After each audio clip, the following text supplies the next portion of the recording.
is a partner, executive creative director at the groundbreaking Toronto-based full-service agency Ursa. Paulo is here to give you a glimpse into his early years in the business and why you should never take no for an answer. He is also going to give you a little bit of his amazing studio, give you a tour of the amazing studio. Let me turn it over to Paulo. All right. Hello, everybody. I hope everyone can hear me well. This nowadays technology, as far as we are, sometimes can leave us hanging a little bit. And do not mind if my ear pods just fall off my ear. I'm trying to adjust to the new ones, and somehow my ear is not shaped to actually host any proper one of those things. But thank you very much. At first, I have to thank Apply Arts for considering me to be part of this. I cannot tell you how pleased I am and how honored I am to be participating in any shape or form with Apply Arts. I remember my first magazine when I walked into Indigo, and I remember buying them, and I remember just being like in awe with all the level of content, and it hasn't changed, only it has gotten better. I truly think Apply Arts is one of the biggest inspirations that helped me in my career. I remember ripping pages, putting them on the wall. I still do sometimes. I'm sorry, Apply Arts, for some of your magazines, I do rip them. I put them on the wall. I use them as inspiration. There's amazing work, amazing selection. So thank you for having me and always considering me, or anytime consider me for anything involving you guys. So getting right into it, I have a lot to address. So I want to jump right into it. Weird sentence, right? Like never take no for an answer. Like, first, I bet a lot of people read that and was like, what does that mean? It seems a little harsh. No is a harsh word, right? I really try even not to use the word no a lot because, no can be a negative sentence. But first, I'm going to give you context, and hopefully this is something, a thought that can help you as much as it helped me. So who am I? A little bit about myself. I am Brazilian born. I've been in Toronto, Canada, but in Toronto specifically only for 21 years. So with that, I came here 21 years ago, and that gives away my age. I am an art director by heart, meaning I've always loved everything about design. I have an appreciation for design, for interior designers, for architects, for everything. I have a really big appreciation for it. I am a creative director by aptitude, meaning although I have the love for design, I felt at some point that I am very organized. I'm organized by, my mind has to be organized. And so meaning I am the bridge in between as a creative director. I'm a bridge between, business objectives and communication and art and design and everything else in between. And I am an entrepreneur. So I am the co-owner of a few businesses. King Ursa, the agency being the main one, of course.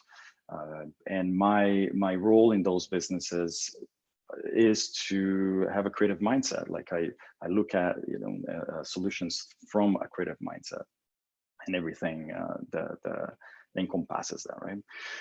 So who am I?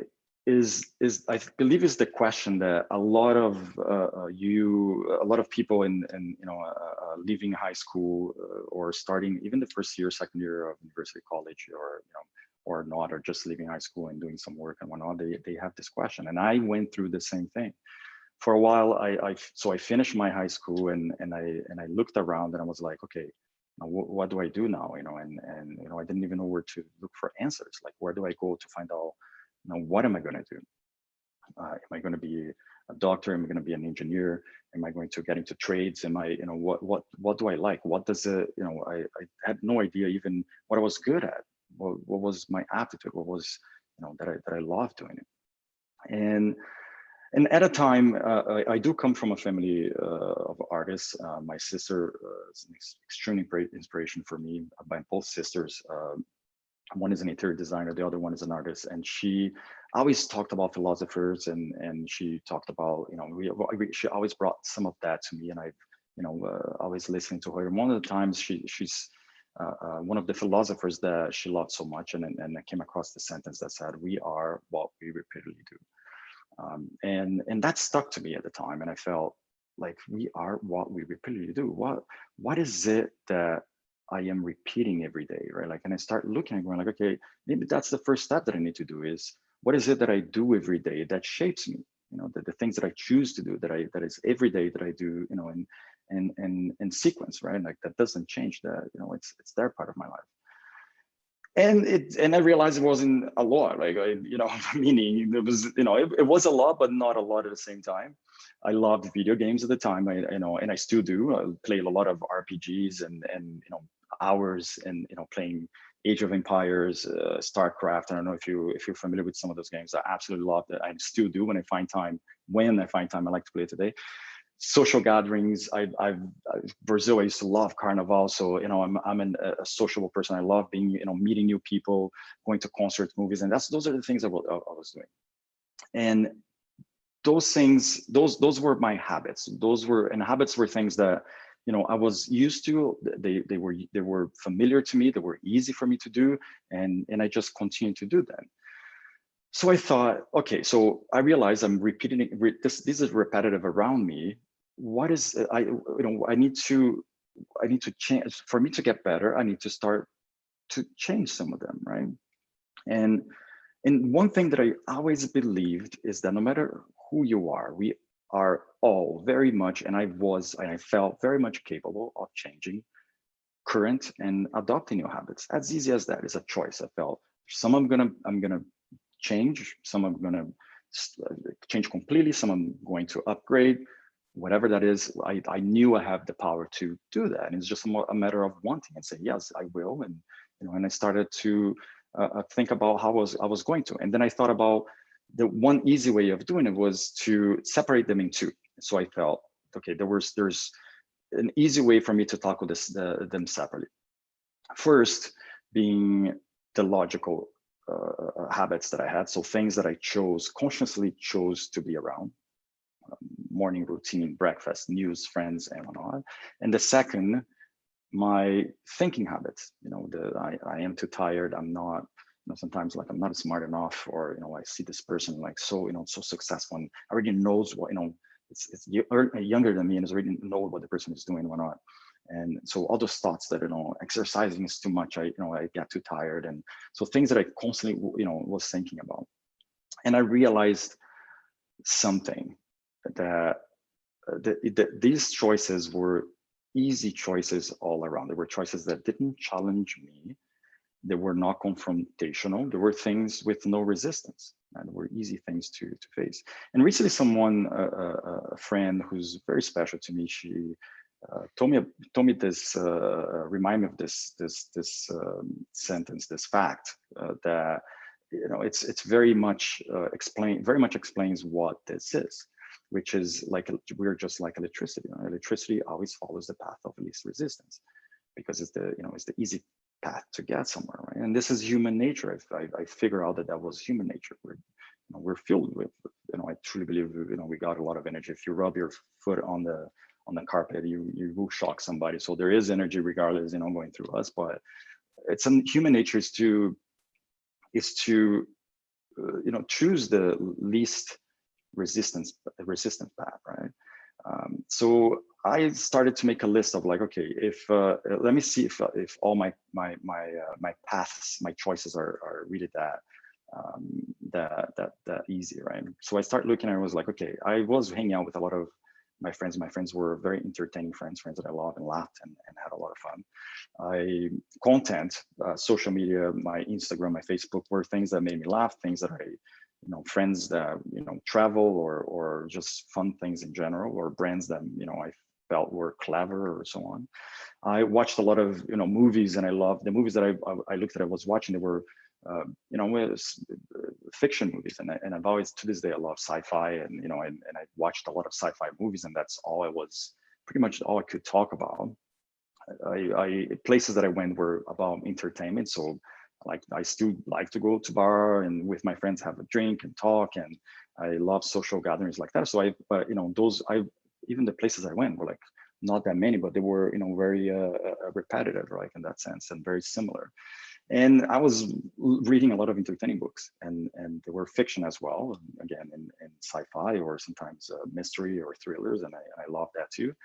But it was fun and it was good, but that wasn't helping me decide who I was and who I wanted to be and what was my aptitude, what was the love that I had for. And I was sure I loved sci-fi and video games, but that's not, you know, I couldn't find a pattern there to shape a career or a future for me. So I started changing that and was like, okay, I'm going to add purpose to all these things. So I decided to look at hardworking friends, the ones that were actually, you know, with a path and a clear path. And I started talking to them about how they did it and what they were doing and the things they were doing. And I started associating myself more with them. Start the content that I used to, I didn't stop going to Instagram or delete all my Facebooks and whatnot, but I start changing, unfollowing things that weren't, you know, adding much, and I start changing and start following artists and things that were like inspiring to me, that people, even like 3D artists that were doing cool 3D sci-fi things, but they were showing how to do it, and that was very interesting. Movies that start to add to my collection or to my choices, documentaries, and I start falling in love with documentaries. The documentaries and real biographies were like the ultimate, you know, fiction, because it's a story and it's real, and it's just like, you know, the mind blowing. I got so excited about these things, and the places I start to choose, I start going like, okay, I got to change some of them. I start going to more galleries and more museums and really reading and just getting, not that I didn't become, you know, an expert by any means, but I was slowly changing things that I was doing.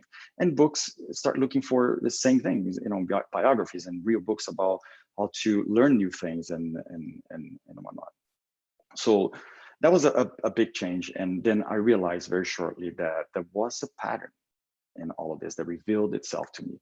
And that pattern was, I start realizing that there was a lot of aesthetics, design, innovation, technology, and storytelling in all this. And I was like, great. And then I figured out, I was like, okay, I did some research and I love all this. I want to get into art direction. And I look at it, it was advertising. I'm going to get in advertising, and this is going to be my path, my career. I'm going to go to school, get into an advertising agency, and that's it. Boom. You know, my life is solved. But then there's the other side, the emotional side of my habits. And I realized that they were also not helpful habits, just as the logical that I was trying to change. I realized I had to change my emotional habits. That's why to this day, I still, you know, work on continue to change them and reinforce them. Again, path of least resistance, right? So I was in Canada, I found myself alone, broke, with no life support, and have parents to help me to pay for school, pay for my living. So I was like, okay, well, there's a tough part to enter. Like everyone was reading, everyone was telling me, an expensive and impossible to break in advertising world. And you know, that was like, you know, oh my God, okay, well, here's another, you know, hard thing to face. And as a result, feeling defeated and incapable of trying. And I was just like, okay, well, that's the point where I was, that can be it. This can just be it. I can just stop now with all this. And I'm feeding myself with all this information on the logical side, and I made a change. But my mind is telling me, and the world is telling me that it's just too difficult, that it's not going to happen. And that's when I wrote this down, and I thought, I cannot accept this. This cannot be it. And I decided to not take no for an answer. And I thought, there has to be a way to get around these obstacles. I can't accept that this is it. I can stop here. Right? I have to continue. So what I did, I decided to start thinking that I didn't accept defeat for being alone, broke, or with no life support. I didn't accept my choice of going to advertising was the most expensive and impossible to enter. And I could not, simply not, and I said no to feeling defeated and incapable of even trying. So, and let me tell about trying, and because trying is a very interesting word that that can change that perception. For everybody has a different perception of what trying is. And trying, to me, when you really apply and thinking no as an answer, trying becomes a whole different thing. And I find this is very amusing. And I read this and I was like, this is so funny. And it says, if you're going to fight like you're the third monkey on the ramp to Noah's Ark. And it's like, fighting means fight. You don't give up. Like, you have to do something. And boy, it's starting to rain. So, in this, whatever that is, if it's music, if it's, sentences, if it's friends, if it's whoever that is that inspire you to fill your chest with a lot of energy and go, yes, I can do it. Yes, I will not take no. I will go around whatever obstacle and do it. This is what I started to embrace and do it. So I'll give an example. You call me and you say, "Hey, I'm Paulo. I'm gonna come and meet you. I'm driving my car. I'll be there, exactly the right time because we have to get to a place and we can't be late." I'm like, perfect. So you drive and you call me and you're like, "Oh man, I'm gonna be late. I can't do it. I just hit a sign and says don't move. It says stop here. Don't go. And you're on the phone telling me I can't do it. So I'm gonna come to you and say, turn around. Get around that sign. Turn left, turn right. But keep going, don't stop. Well, if it's just a sign, just keep going. And then you say, but I can't because it's just one lane, right? It's just one lane and I can't, there's a sign is there. I can't move the car. It's just impossible. I got to stop here. And I'm going to tell you, well, put in reverse and you back up. You get out of there and turn around and find another street and you make it here. And then you come to me and say, well, but Paulo, there's a car behind me. I can't move. I can simply not move. I'm stuck. And if you have to get to a place, and I will tell you, so get out of your car, start walking, and you can make it here. And you're going to say, well, but it's going to take too long. I'm going to be tired. And we're going to tell you, it's not going to take too long. And if you have to pick up some parts from your car right now, take them apart, invent, wings so you can fly here. It's possible for you to do it. Do not take no as an answer. And that's what this means. Always looking for an answer, to a different answer to solve that problem, right? Not giving up so easy, never. And trying, this is really trying, right? So let me show you quickly how well it works to think this way. Logical and emotional.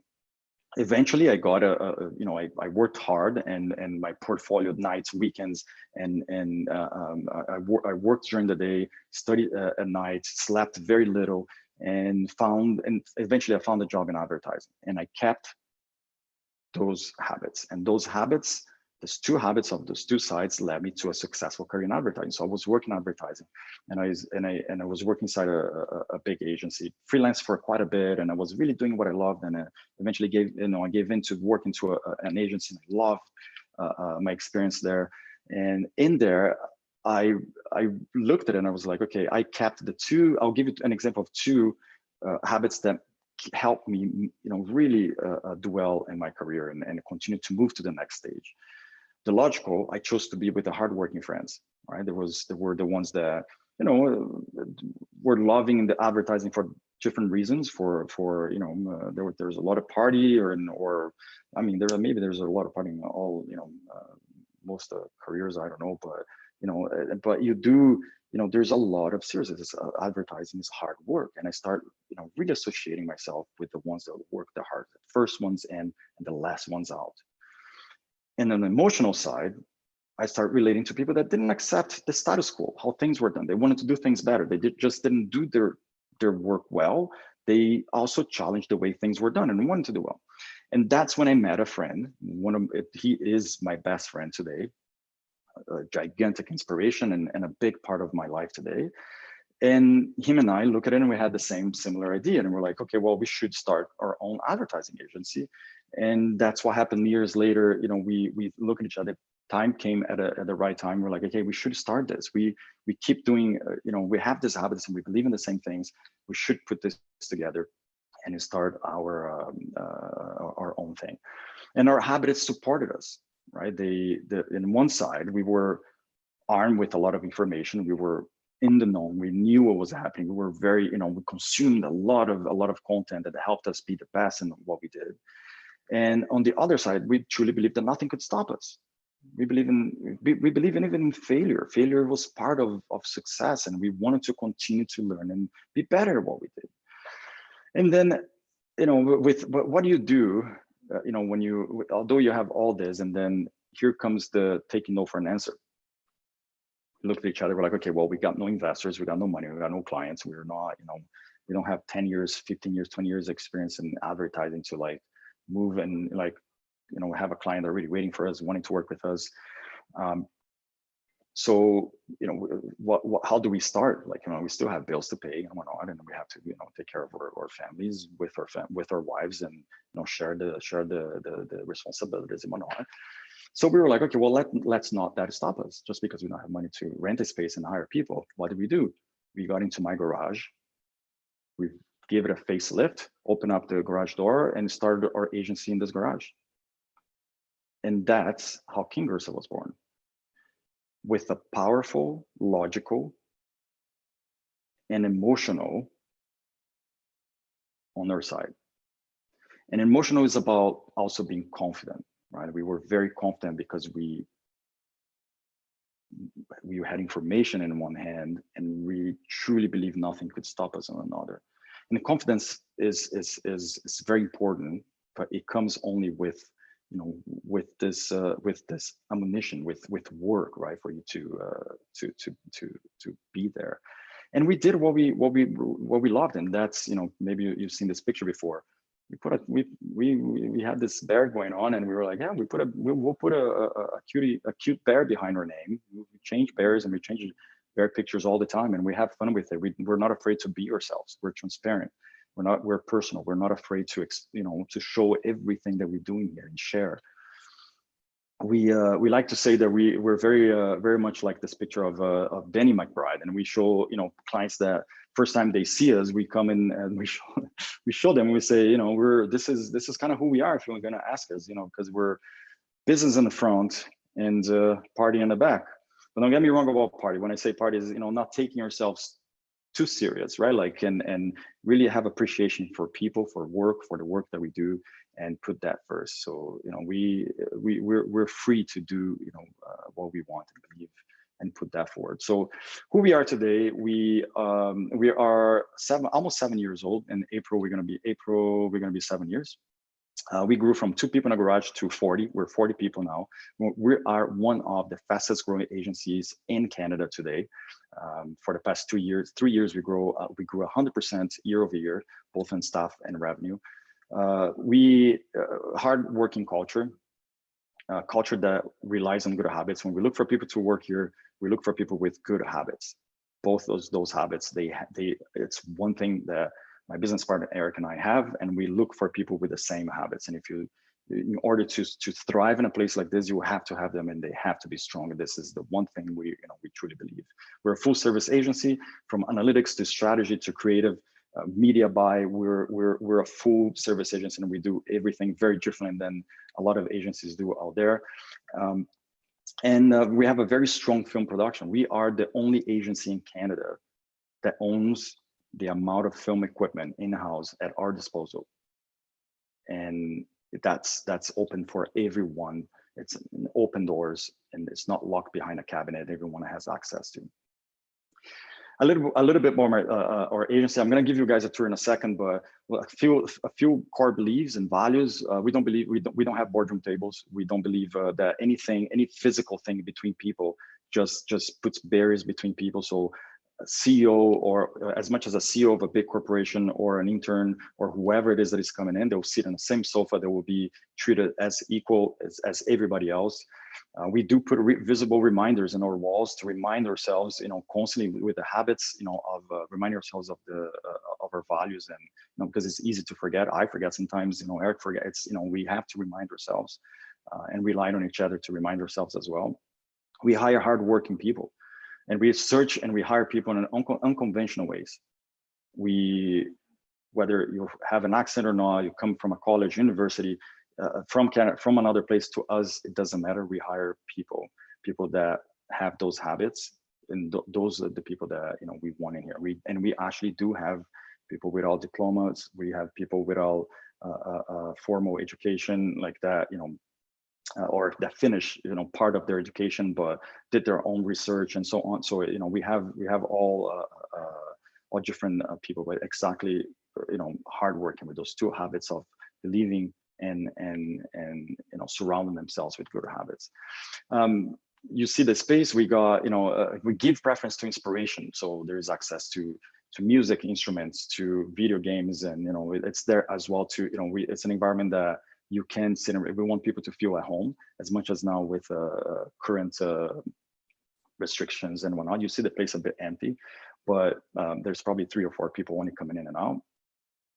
But when hopefully things go back to normal, we'll continue to utilize those things. We allocated space for artists to come in and work from here. We actually have even my sister is one of them that comes sometimes at a desk and does her illustrations and sometimes use the studio for painting. We have other artist friends that do graffiti, that they come in and sit here and they do some work to inspire others to be among people that are inspiring and whatnot. But without further ado, I'm going to give a quick tour. I hope this is not going to be too shaky. I'm going to take my computer and the camera and show you guys around. So stay with me. Let me see if I hope I don't drop anything. And everything here is good. There we go. So here we go. This thing sometimes can be a little shaky and weird. So let me just turn this camera around. There we go. So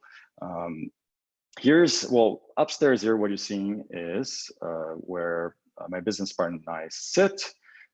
This is both of our desks here. That's my desk there. A little messy, but not too messy. As you can see, I try to keep it very clean. So I'll walk you guys down quickly just to show you what this place looks like. I gotta put my mask on because we're respecting the rules and regulations here. Just give me a second. Here we go. Oh, there you go. So here we go. I'll give you a quick tour. So we're kind of like, there's 2 aspects of it. This side here is where our account team, analytics, and strategy, they all sit together on this side. And then here, right in the middle, there's all our meeting rooms. My business partner and I, we both ride motorcycles. So in the winter, we keep our bikes here. That's his bike. I'll show my bike in a second. That's one of our meeting rooms right in the middle. That's our kitchen. If you look at the entrance here, well, that's a vintage bike that I love. That's another fun thing that we have here. Like we customize a little. There's every single video game in the world in there. So our reception area. This is here's an art done by Paul Jackson. I invite you to look at his work. One of my favorite artists in the world. His work is unbelievable. Paul Jackson, amazing artist. On this side here, that's where we have our creative team. And as you can see, we got some graffiti done there as well by Paul Jackson. He came and did a couple arts for us. This is where our art directors, copywriters, creative directors, they all sit. As I mentioned, not a lot of people here right now, but some will come. This is our printing area. This is the only tall table you're gonna see here, but this is more used for printing, cutting things. Sometimes sitting, but as you can see, there are tall chairs. I made sure that those tall chairs would be, not keep anything in between people there. That's the band area that I mentioned that is sitting there. Sometimes you get somebody with sometimes a little quick music playing there. This is my bike that is sitting there for storage purposes. It's one of our, this is our associate creative director, Phil. Hi, Phil. We got one of my favorite things here, as you guys gonna see, which is the popcorn machine. Okay, that thing, I don't know how it's working still because I make a lot of popcorn for myself. This is our studio. This is the last little bit here. This is our equipment, things that we store. Some stuff is probably out. I think the team is filming today, doing some filming out there. We have custom build film setups. It's a bit messy because they were filming here, some coffee and some Timberland boots.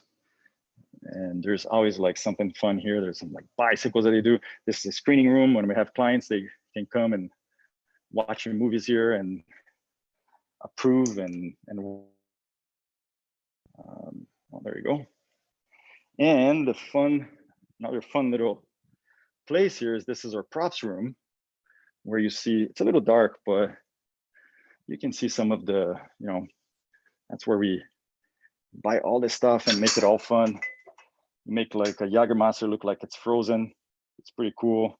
Extremely talented people. There's a lot of fun stuff in here. Try not to trip on anything. So that's it. I'm gonna go back to my area, where, as you can see, it's right up there, and answer any questions you guys may have.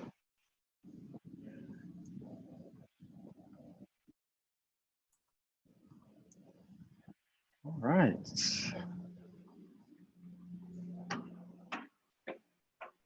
Oh, I can take this.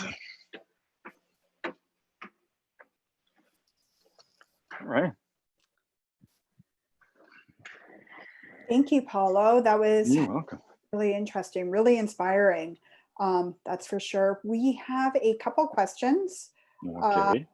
Let me start with the first one. What was your first agency job like, and what did you learn? Interesting, because my first agency, I worked in a lot of I worked in the private sector a little bit. Then I left the private sector, and I went freelancing. So I ended up freelancing for quite a few agencies, months at a time. But I would consider like my real like full-time agency that I went in and had a good impact was was Cassette Communications. It was very different, because when you take sorry, I'm trying to get my breath. I don't know why I ran out of breath so fast.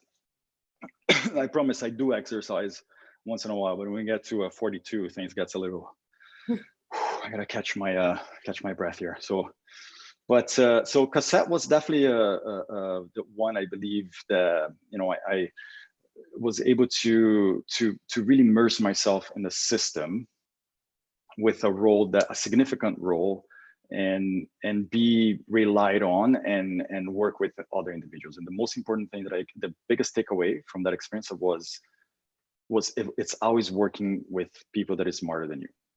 And I was very fortunate to have a mentor, a creative director, and a mentor as in he proposed to be, and I've always looked at him that way, and I've always asked for his help, and wasn't afraid to ask and be mentored by him. His name is Michael Seven. To this day, I absolutely love him to death. And yeah, I think that was the big experience for me at a time. I hope I answered the question. Yeah, for sure. Funny how mentorship seems to be a really big one, especially for this industry. And I think it is important to work with smart people alongside smart people. That's the only way you continue to grow. The next question is, what habits did you wish you had sooner than later? And what habits did you wish you got rid of sooner? Very interesting. I would say, so first, I truly believe, that we have our own time. We evolve in different speed and different time, and I don't believe that there has to be some people would change all their patterns at 16, some would change at 18, 20, 21, 22, 25. There's no age for that, right? Like I believe that it's when you're ready and when you feel ready, and that's why I say you change your own speed. You can replace everything on Instagram with things that are good for you or today, or you can start slowly. It all depends on how fast you want and how comfortable you are with that change. But to me, so it's hard for me to look back and think like, oh, I wish I had done all that when I was 18. So by the time I was 21, this was already all, accomplished and I was in a better place. I never felt this way. I really, I think that came naturally to me, and it was just a reinforcement. But maybe more books, definitely. Books that were more related to to the things that I didn't know what I like. So it's a hard thing to assess, but something I think I would have positioned that way. Yeah. I have a general question here. An artist wants to come down and paint a mural. How do you accept offers? We would definitely, anyone that has any ideas to do any type of art with us, we're always like open doors to it. If you're an artist and you have you have a proposal and say, hey, I want to paint this thing, I want to come in and either do a wall, it fits with our with our aesthetics and our brand. We're always always so flattered for that people will come and wanted to work with us. But if it doesn't fit with our aesthetics, we love the idea of collaborating. We've done where we got big canvases, on sitting on our studio, and we're filming and doing some cool things with this. So we got about our team, our production team is pretty strong of filmmakers, art directors. They're all only like directors. They're all our staff, full-time staff, and they are thirsty to work with creative people and do creative fun things. We have actually allocated time for them to explore. So exploration and innovation is part of what we do as well. So we're constantly, do send us an email, or contacts are on the website.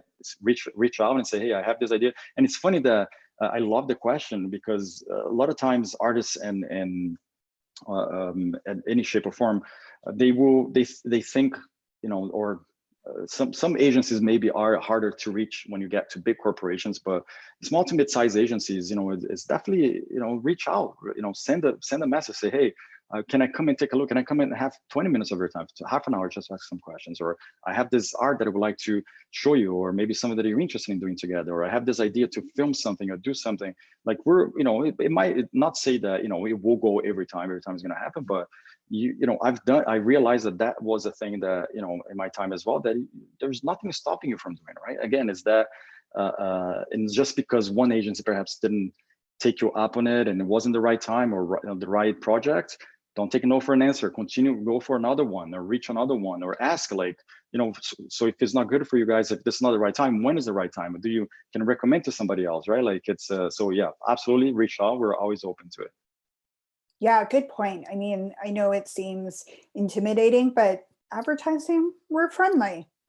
Yes. Question, do you take internship applications? 100%. So by my business partner and I, we both are, we run a workshop, a program at Humber College for the fourth year students. We are big advocates. There's one thing, big advocates for internship. Unfortunately, and I say that very heartfelt, that unfortunately some agencies still choose to believe that internships shouldn't be paid. Eric was actually one of the first ones that with a group in his previous agencies that advocate against that. We believe that internships should be compensated properly.